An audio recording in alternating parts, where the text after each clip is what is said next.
Hi guys, I'm Karan Gokani, co-founder of Hoppers in London, and I'm here on Chefs Making Snacks. Today, to celebrate South Asian Heritage Month, I'm going to be making the ultimate Sri Lankan sub. So let's get cooking. That was good, but you knocked that so I can hear it. Okay, fine. This? Yeah. Could you hear that? Yeah. That's B-roll. So first off, I'm going to be making one of my favorite Sri Lankan condiments, the pole sambal. So for that, you first need a pestle and mortar, chili flakes first. They can be quite hot. Give them a little bit of a crush.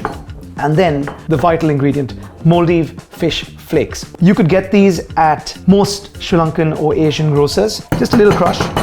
So you want those flakes really nicely pounded up because this is the opportunity you have to break them down. Chili is going to hit you as well. I can already feel it in my nose. It's clearing out my sinuses, but it's beautiful. Next off, shallots. It was a conversation at my wedding with my brother-in-law, and we started talking. We said, look, there is this desire. We want to eat Sri Lankan food. We want to eat South Indian food. We did a long trip across Sri Lanka. We got all this inspiration, came back, and before we knew it, we had Hoppers on Fritz Street, a tiny 40-seat restaurant. It's been a phenomenal journey since.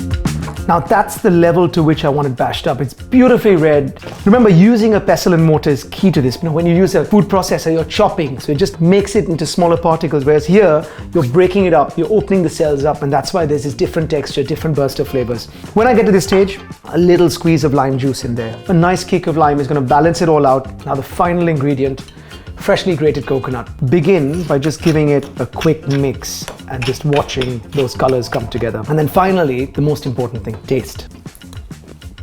I'm just going to add a touch of pepper to that and then a pinch of salt. And that's my pole sambal done. Let's move on to the next bit. I think it's a hard one. It's a bit like which one of your children is your favorite.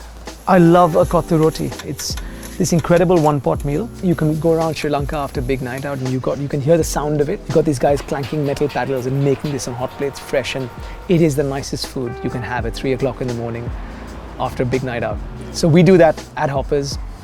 It is, again, one of my absolute favorite dishes. So next off, we're moving on to Sini Sambal, a beautiful caramelized onion, sweet and spicy relish. Start off with heating a pan with some rapeseed oil. Get some cloves, green cardamom and cinnamon stick in. Fry that off for about 30 seconds and then go in with fresh curry leaves and fresh pandan leaves. Fry them off for another 30 seconds and then go in with your sliced red onions. Now you really want to brown them off. You're cooking and cooking and cooking on a medium heat, stirring all the time until they get deep brown, a little crisp and really evenly colored all over. I thought for you guys, this would be phenomenal. A snack at home, you know, what better than a Subway sandwich, which has all the classics. There's not an intention to make it a fusion dish, a word I hate, but it works. Some sugar, chili flakes, Maldive fish, crushed up a little bit this time. And then finally, some tamarind. Really important ingredient in this recipe, and it's gonna add a lovely citrus to it. If you don't have it, you can squeeze some lime in instead.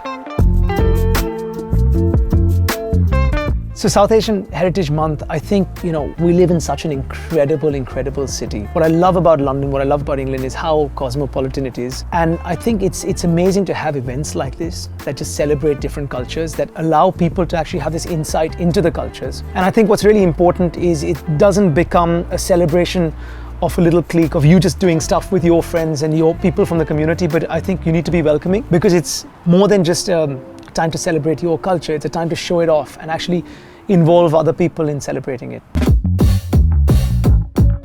Right, now we're going in for the most important ingredient of our sub, the chicken. And we're gonna add a whole layer of spice to it. So first off, your fresh curry leaves into the oil. You can never have enough of these. As soon as they sizzle, the onions. Now, unlike the Sini Sambal, you don't want to cook these onions off to completely brown. You just want to saute them so they go slightly translucent, and then you're ready to go in with the rest. Little hit of salt, banana chilies or green peppers. Now, very important, Jaffna or Sri Lankan roasted chili powder, and then a touch of turmeric. Give that a stir till it's nicely mixed into the oil, frying for 30 seconds. You don't want to burn it, so be careful. And at this stage, dump my chicken into the pan. Little hit of pepper and then some mustard paste. So I'm using Sri Lankan mustard paste. I love mustard in a sandwich, so I've gone in pretty heavy with it. And then just make sure you give it all a stir. That's it, we're done. So once your Sini sambals cool down and come to room temperature, all you want to do is mix it into some really nice mayo. Equal parts mayo and sambal, give it a good mix, and you're good to build your sandwich. On camera, smile. Come build the sandwich with me. Yeah? No, it's okay. Right guys, so the hard work is now done and this is the most fun bit, building the sub. So here we've got our brioche roll toasted in butter. So Sini sambal mayo, nice generous helping of it, both top and bottom. You can't have enough mayo in a sandwich, can you? Next, going in with some fresh coriander and then good helping of your curried chicken. And then finally, your pol sambal. Just look at the colors on that. I love it. It's got all these flavors, it's got beautiful colors. And then last but not the least, fresh Indian green chilies. It's a beautiful, beautiful flavor. Right guys, enough talking. This looks gorgeous and I can't wait to tuck in. Actually, I don't even know where to attack this from.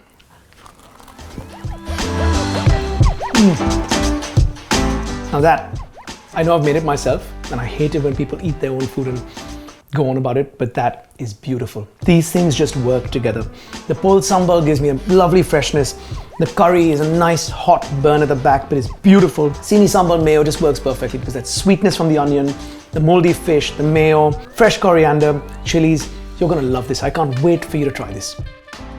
Another thing I love doing is when we do these videos, just giving people more recipes than they expect. So there was a recipe for pol sambal, for Sini sambal, and then obviously the sub itself.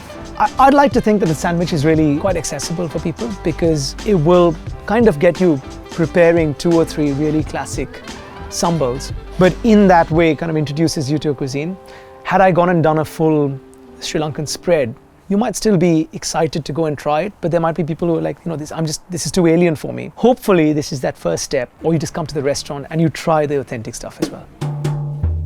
Guys, I've just wolfed down that sandwich and there's a party of flavors in my mouth. Now this is something I've only created for chefs making snacks and I think it works beautifully. In fact, you might just find this at the restaurants very soon. But before that, go ahead, make it yourselves at home and tell me what you think. I'm Karan Gokani from Hoppers London. You can find me at Karan Cooks, Hoppers London, and obviously Twisted. And hopefully see you guys very, very soon.